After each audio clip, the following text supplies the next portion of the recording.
محترم ناظرین، آج کی یہ ویڈیو بہت ہی اہم ہے کیونکہ آج میں وہ حقائق اور معلومات شیئر کرنے جا رہا ہوں جو آپ نے پہلے کبھی نہیں سنی ہوں گی۔ حضور پاک صلی اللہ علیہ وسلم کی محبت میں تمام مسلمانوں کے لیے یہ ویڈیو ایک شاندار تحفہ ہے، اور ان لوگوں کے لیے روحانی عقیدت سے کم نہیں جو سچی عاشق رسول ہیں۔ پیارے ناظرین، حرمین شریفین کی انتظامیہ کی جانب سے ایک تقریب منعقد کی گئی جس میں مسجد نبوی کے بارے میں معلومات فراہم کی گئیں۔ آپ صلی اللہ علیہ وآلہ وسلم کی قبر مبارک کے بارے میں مکمل وضاحت کی گئی۔ گزشتہ 5.5 صدیوں میں کوئی شخص آپ صلی اللہ علیہ وآلہ وسلم کی قبر مبارک تک نہیں جا سکا ہے۔ وہ حجرہ شریف جس میں آپ اور آپ کے دو اصحاب کی قبریں ہیں، اس کے گرد ایک چار دیواری ہے۔ اس چار دیواری سے متصل ایک اور دیوار ہے جو 5 دیواروں پر مشتمل ہے۔ یہ تمام چیزیں آپ اس تصویر میں بھی دیکھ سکتے ہیں۔ یہ 5 کونوں والی دیوار حضرت عمر بن عبدالعزیز نے بنوائی تھی، اور اس کے 5 کونے رکھنے کا مقصد اسے خانہ کعبہ کی مشابہت سے بچانا تھا۔ اس 5 دیواری کے گرد ایک اور 5 دیواری والی فصیل ہے۔ اس 5 کونوں والی فصیل پر ایک بڑا سا پردہ یا غلاف ڈالا گیا ہے۔ یہ سب دیواریں بغیر دروازے کے ہیں، لہذا کسی کے ان دیواروں کے اندر جانے کا کوئی امکان نہیں ہے۔ روضہ رسول صلی اللہ علیہ وآلہ وسلم کی اندر سے زیارت کرنے والے بھی اس 5 کونوں والی دیوار پر پڑے پردے تک ہی جا پاتے ہیں۔ روضہ رسول پر سلام عرض کرنے والے عام زائرین جب سنہری جالوں کے سامنے کھڑے ہوتے ہیں تو جالیوں کے سوراخوں سے انہیں بس وہ پردہ ہی نظر آ سکتا ہے جو حجرہ شریف کی 5 دیواروں پر پڑا ہوا ہے۔ اس طرح سلام پیش کرنے والے زائرین اور آن حضور صلی اللہ علیہ وسلم کی قبر اطہر کے درمیان گو کہ چند گز کا فاصلہ ہوتا ہے، لیکن درمیان میں کل 4 دیواریں حائل ہوتی ہیں۔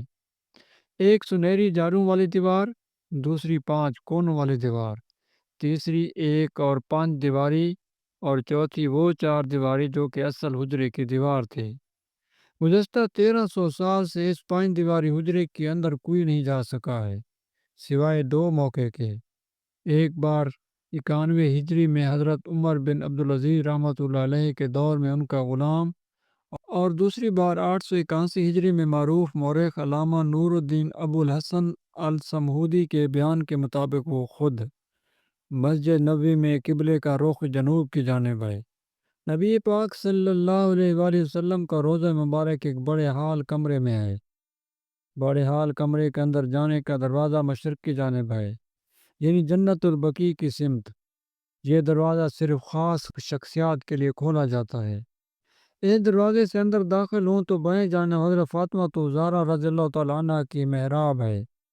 اس کے پیچھے ان کی چارپائی ہے۔ العربیہ ویب سائٹ نے محقق محی الدین الہاشمی کے حوالے سے بتایا کہ حال کمرے میں روضہ مبارک کی طرف جائیں تو سبز غلاف سے ڈھکی ہوئی ایک دیوار نظر آتی ہے۔ 1406 ہجری میں شاہ فہد کے دور میں اس غلاف کو تبدیل کیا گیا۔ اس سے قبل ڈھانپا جانے والا پردہ 1370 ہجری میں شاہ عبدالعزیز آل سعود کے زمانے میں تیار کیا گیا تھا۔ مذکورہ دیوار 881 ہجری میں اس دیوار کے اطراف تعمیر کی گئی جو 91 ہجری میں حضرت عمر بن عبدالعزیز نے تعمیر کی تھی۔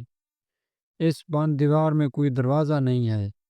قبلے کی سمت اس کی لمبائی 8 میٹر، مشرق اور مغرب کی سمت 6.5 میٹر، اور شمال کی جانب دونوں دیواروں کی لمبائی ملا کر 14 میٹر ہے۔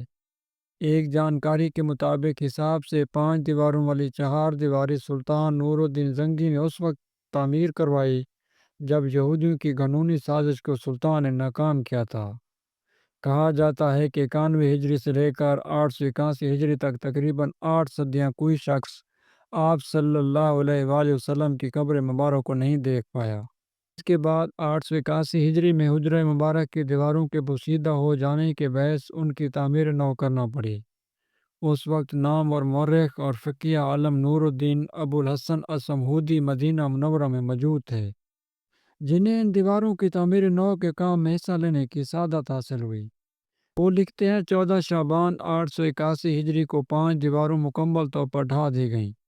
دیکھا تو اندرونی 4 دیواروں میں بھی دراڑیں پڑی ہوئی تھیں، چنانچہ وہ بھی ڈھا دی گئیں۔ ہماری آنکھوں کے سامنے اب مقدس حجرہ تھا۔ مجھے داخلے کی سعادت ملی۔ میں شمالی سمت سے داخل ہوا خوشبو کی ایسی لپیٹ آئی جو زندگی میں کبھی محسوس نہ ہوئی تھی۔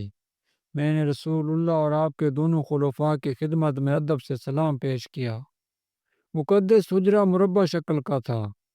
اس کی چار دیواری سیاہ رنگ کے پتھروں سے بنی تھی، جیسے خانہ کعبہ کی دیواروں میں استعمال ہوئے ہیں۔ چار دیواری میں کوئی دروازہ نہ تھا۔ میری پوری توجہ تین قبروں پر مرکوز تھی۔ تینوں سطح زمین کے تقریباً برابر تھیں، صرف ایک جگہ ذرا سا ابھار تھا۔ یہ شاید حضرت عمر کی قبر تھی۔ قبروں پر عام سی مٹی پڑی تھی۔ اس بات کو 5 صدیاں بیت چکی ہیں، جن کے دوران کوئی انسان ان مہر بند اور مستحکم دیواروں کے اندر داخل نہیں ہوا۔ علامہ نور الدین ابو الحسن سمہودی نے اپنی کتاب وفاء الوفا میں حجرہ نبوی کا ذکر کرتے ہوئے تحریر کیا ہے۔ اس کا فرش سرخ رنگ کی ریت پر مبنی ہے۔ حجرہ نبوی کا فرش مسجد نبوی کے فرش سے تقریباً 60 سینٹی میٹر نیچے ہے۔ اس دوران حجرے پر موجود چھت کو ختم کر کے اس کی جگہ ٹیک کی لکڑی کی چھت نصب کی گئی، جو دیکھنے میں حجرے پر لگی مربع جالیوں کی طرح ہے۔ اس لکڑی کے اوپر ایک چھوٹا سا گنبد تعمیر کیا گیا جس کی اونچائی 8 میٹر ہے، اور یہ گنبد خضرا کے عین نیچے واقع ہے۔ یہ سب معلومات معروف کتاب وفاء الوفا باخبار دار المصطفیٰ صلی اللہ علیہ وآلہ وسلم کے مؤلف نور الدین ابو الحسن الصمودی نے اپنی مشہور تصنیف میں درج کی ہیں۔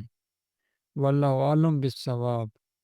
محترم ناظرین، میں امید کرتا ہوں یہ معلومات آپ کو پسند آئی ہوں گی۔ آپ حضور پاک صلی اللہ علیہ وسلم کی محبت اور عشق میں ایک دفعہ درود شریف پڑھ لیں اور کومنٹ سیکشن میں درود شریف لازمی لکھیں۔ مزید ایسی اسلامک ویڈیو کے لیے چینل کو سبسکرائب کریں، ویڈیو کو لائک کریں۔ ملتے ہیں اگلی ویڈیو میں، تب تک اجازت دیجیے۔ اللہ حافظ۔ السلام علیکم ورحمۃ اللہ وبرکاتہ۔